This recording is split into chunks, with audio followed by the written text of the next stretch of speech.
اس کے بعد حضرت سلمان فارسی کا واقعہ حضرت ابو بریدہ بیان فرماتے ہیں کہ حضور اکرم صلی اللہ علیہ وسلم کی خدمت میں کچھ تازہ کھجوریں لے کر آئے اور انہوں نے کہا کہ یہ آپ لوگوں کے لیے صدقہ کی کھجور ہیں۔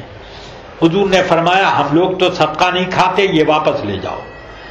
تو اب دوسرے دن پھر یہ کچھ کھجوریں لے کر حاضر ہوئے۔ انہوں نے تازہ کھجوریں عرض کی کہ یہ میں آپ کے لیے تحفہ اور نذرانہ لے کر آیا۔ تو حضور اکرم صلی اللہ علیہ وسلم نے فرمایا اپنے صحابہ سے کہ سب لوگ اپنے ہاتھ پھیلاؤ اور کھانے میں شریک ہو جاؤ۔ سب نے مل جل کر کے اس کو کھایا۔ فرماتے ہیں کہ حضور اکرم صلی اللہ تعالی علیہ وسلم میں دو باتیں تو میں نے پالی جو مجھے ایک پادری نے بتائی تھی کہ 3 نشانیاں نبوت کی ان میں پاؤ گے، اور میں نے 2 نشانیاں تو ان میں پالی، اب تیسری کا کیا ہو؟ تو اب فرماتے ہیں کہ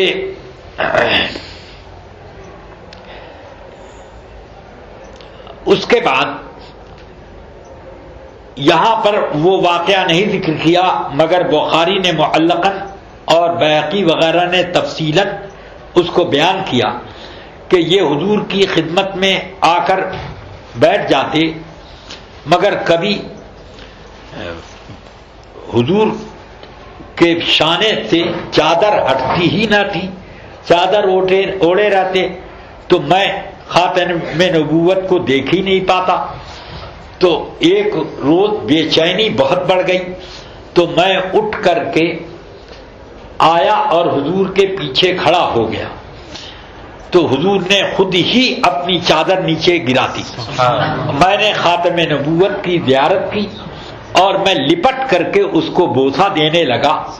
حضور نے میرا ہاتھ پکڑا، فرمایا سلمان آگے آ کر بیٹھو، یہ اس وقت اسلام لائے۔ یہ واقعہ انہوں نے ذکر کیا، تو یہ تیسری علامت دیکھ کر انہوں نے اسلام قبول کیا۔ پھر حضور اس میں وہ واقعہ یہاں پر چونکہ اجمال کیا انہوں نے، اختصار سے کام لیا ہے، ورنہ تفصیلی حدیث میں یہ لفظ بھی ہے کہ انہوں نے کہا کہ یا رسول اللہ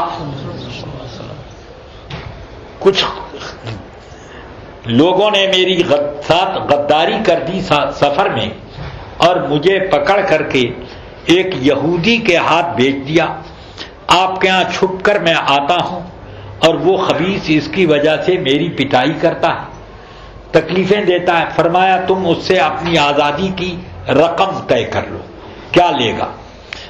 تو آ کر عرض کی یا رسول اللہ وہ کہتا ہے کہ 300 کھجوروں کے درخت لگاؤ، اور وہ درخت پورے تیار ہو جائیں، اس میں پھل پورے پک جائیں، تو جس روز پکیں گے تو ایک شرط پوری ہوگی، اور مجھے تم 40 اوقیہ سونا پیش کرو۔ اس کا مطلب یہ ہوا تقریباً 4 کلو سے زیادہ سونا، اتنا سونا مجھے دو۔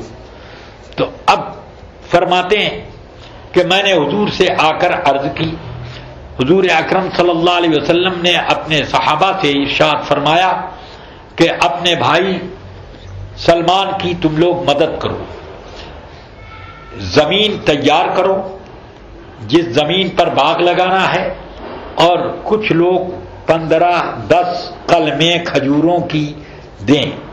تو سب لوگوں نے ان کو مدد کے طور پر کچھ کھجوروں کی قلمیں پیش کی۔ حضور اکرم صلی اللہ علیہ وسلم کو خبر ملی کہ زمین تیار ہو گئی ہے، آپ تشریف لائے اور ایک ایک پودا لگاتے گئے۔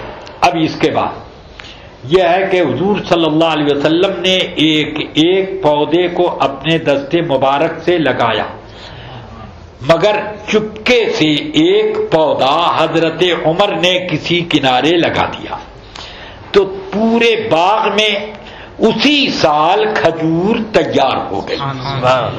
برسہا برس لگ جاتے ہیں کھجور کے درخت کو تیار ہوتے، پھول آتے، پھل آتے، مگر ابھی پودا لگایا گیا اور اسی سال جب موسم آیا تو پھل گیا۔ حضور باغ کی زیارت کو تشریف لائے تو دیکھا کہ سب پھل گیا ہے، ایک پودے کو دیکھا کہ ویسے ہی، فرمایا اس کو کیا ہو گیا؟ حضرت عمر آگے بڑھے، عرض کی یا رسول اللہ میں نے اس کو لگایا۔ تو حضور نے اس کو جڑ سے اکھیڑ کے پھر اسی جگہ لگا دیا، یہ بھی سب کے ساتھ پھل گیا۔ یہ حضور کا معجزہ اور اختیارات کلیہ ظاہر ہے، اس سے بالکل بین طور پر معلوم ہوتا ہے۔ حضرت عمر رضی اللہ تعالیٰ نے یہ عمل کیوں کیا؟ اس لیے نہیں کہ وہ حضور سے برابری کرنا چاہتے تھے، بلکہ لوگوں کو یہ بتانا چاہتے تھے کہ اگر سارے درخت میل حضور لگا دیں تو کوئی کہے گا کہ زمین اچھی تھی، قلمیں بہت شاندار تھیں، یا موسم خوشگوار تھا۔ تو بتایا کہ اسی قلم میں سے یہ قلم ہے، زمین بھی وہی ہے اور موسم بھی وہی ہے، ہاتھ بدل گیا تو کام بدل گیا۔ بس یہ بتانے کے لیے کہ آج میں حضور کی بے مثالی ظاہر کروں گا، اس لیے انہوں نے چپکے سے ایک پودا لگایا تھا۔ تو یہ بڑے ہی فقیہ المزاج، دور اندیش تھی، اس وجہ سے آپ نے کہا یہ کیا۔